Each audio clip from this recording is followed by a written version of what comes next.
جب کبھی مسلمانوں کے کسی خطے پر کوئی سانحہ رونما ہوتا ہے، کوئی ظلم کی داستان رقم ہوتی ہے، تو پاکستان کا سیکولر لبرل دانشور اور اس کی پیروی میں مخصوص اخباری لکھاری یا ٹیلی ویژن نیوز اینکرز نتنے پھلا کر دو گھڑے گھڑائے سوالات کرنا شروع ہو جاتے ہیں۔ یہ سوال صرف اسلام اور مسلمانوں سے اپنی نفرت اور بغض کے اظہار اور مسلمانوں کو باحیثیت امت بدنام کرنے کے لیے کہے جاتے ہیں۔ پہلا یہ کہ کہاں ہے مسلم امہ، اور دوسرا سوال ہوتا ہے کہاں ہے OIC۔ برونائی سے لے کر مراکش تک 50 سے زیادہ ممالک ایسے ہیں جن میں مسلمانوں کی اکثریت آباد ہیں، لیکن ان تمام ممالک پر گزشتہ 100 سال سے سیکولر لبرل حکمران مسلط ہیں۔ یہ حکمران خواہ وہ بادشاہ ہوں یا جمہوری رہنما، فوجی ڈکٹیٹر ہوں یا فوجی آمر، سب کے سب کلمہ طیبہ پڑھتے ہیں، بالکل ویسے ہی جیسے یورپی یونین کے 29 ممالک کے عیسائی حکمران بپتسمہ لے کر عیسائی ہوتے ہیں، حلف اٹھاتے ہوئے انجیل مقدس پر ہاتھ رکھتے ہیں، لیکن کسی نے کبھی یورپی یونین کو تانا نہیں دیا کہ کہاں تھے تمہارے عیسائی حکمران اور عیسائی ملت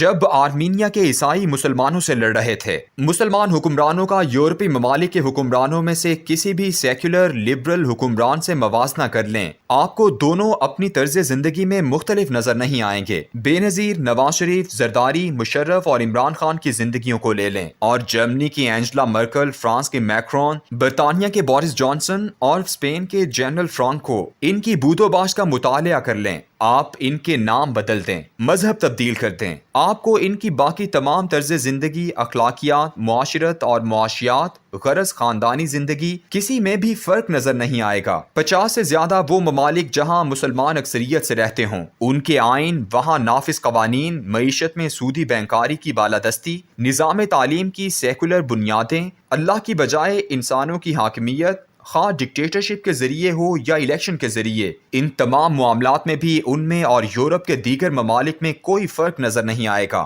آپ امریکہ، برطانیہ، فرانس اور دیگر ممالک کے آئین اٹھائیں، اور پھر ان ممالک کے آئین اٹھائیں جہاں مسلمان اکثریت میں ہیں، دونوں کا شکوار مطالعہ کریں، آپ کو چند ایک دفعات کے علاوہ کہیں کوئی فرق نظر نہیں آئے گا۔ مسیحی یورپ کے سیکولر لبرل حکمرانوں کی اسرائیل کی حکومت کے سامنے بے بسی اور لاچاری بھی ہم سے مختلف نہیں ہے۔ ان ملکوں میں بسنے والے عیسائیوں کے تمام مقدس مقامات یروشلم میں ہیں اور یہودیوں کے قبضے میں ہیں۔ یورپ کا ایک عام شہری جب ان مقامات کی زیارت کے لیے جاتا ہے جہاں سیدنا عیسیٰ علیہ السلام پیدا ہوئے، جہاں پلے بڑھے، جس پہاڑی پر کھڑے ہو کر وہ واز کرتے تھے اور جن گلیوں میں صلیب لے کر گزرے تھے، تو وہ حیران و ششتر رہ جاتا ہے کہ ٹورسٹ گائیڈ سیاحوں کو ایک ایسی تاریخ سنا رہا ہوتا ہے جس کے خلاف پوری عیسائی دنیا 2000 سال تک یہودیوں سے لڑتی رہی۔ اسرائیل میں تقریباً 2 لاکھ عیسائی آباد ہیں جن کی اکثریت یروشلم میں ہے، لیکن انہیں اپنے مقدس مقامات پر اتنا بھی اختیار حاصل نہیں کہ اپنی مرضی سے اسے آراستہ کر سکیں۔ 8 سال پہلے ان کے مقدس ترین مقام نیٹیویٹی چرچ میں جس طرح قتل عام کیا گیا، اسے خون میں نہلا دیا گیا۔ اس سانحے پر عیسائی اکثریت کے یورپی ممالک کے سیکولر لبرل حکمران اس ظلم پر اتنی بھی آواز نہیں اٹھا سکے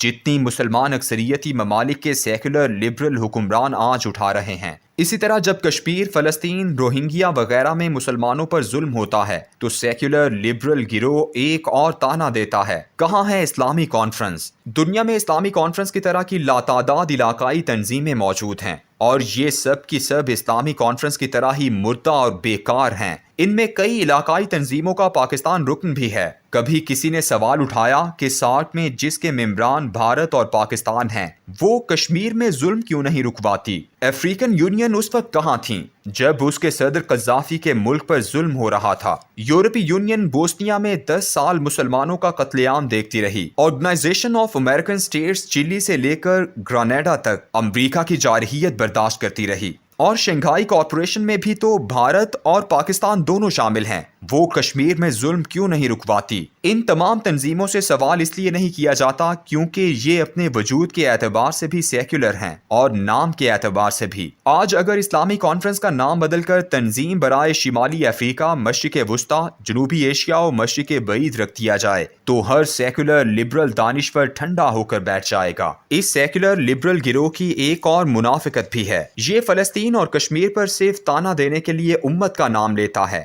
لیکن اس گروہ نے کبھی یہ سوال نہیں کیا کہ کہاں تھی امت مسلمہ جب روس افغانستان میں داخل ہوا، امریکہ اور اس کے 48 ہواری ممالک نے افغانستان پر حملہ کر دیا، عالمی طاقتیں عراق میں گھس گئیں، 15 لاکھ لوگ قتل کر دیے گئے۔ یہ سیکولر طبقہ ہمیشہ ان ظالم عالمی طاقتوں کی حمایت میں کھڑا ہوتا رہا ہے، اور ایسے تمام مسلمان جو اپنا گھر بار چھوڑ کر ان علاقوں کے مظلوموں کے لیے لڑنے جاتے تھے تو انہیں دہشت گرد، فسادی، شدت پسند کہہ کر نہ صرف بدنام کرتا اور انہیں گرفتار بھی کرواتا رہا ہے۔ یہ طبقہ اس قدر ظالم ہے کہ اگر کوئی ان ملکوں کے مظلوموں، مہاجروں، یتیموں اور بیواؤں کی مدد بھی کرنا چاہے تو ان پر عرصہ حیات تنگ کرواتا ہے اور پوری کوشش کرتا ہے کہ شام، افغانستان اور عراق کے جنگ زدہ مہاجروں، یتیموں اور بیواؤں تک امداد نہ پہنچ سکے۔ یہ ہے وہ رویہ جو مسلمان اکثریتی ممالک کے سیکولر حکمرانوں کا بھی ہے، اور ان دانشوروں کا بھی جن کے روبرو آج بیت المقدس میں مسلمانوں پر عرصہ حیات تنگ کیا جا رہا ہے۔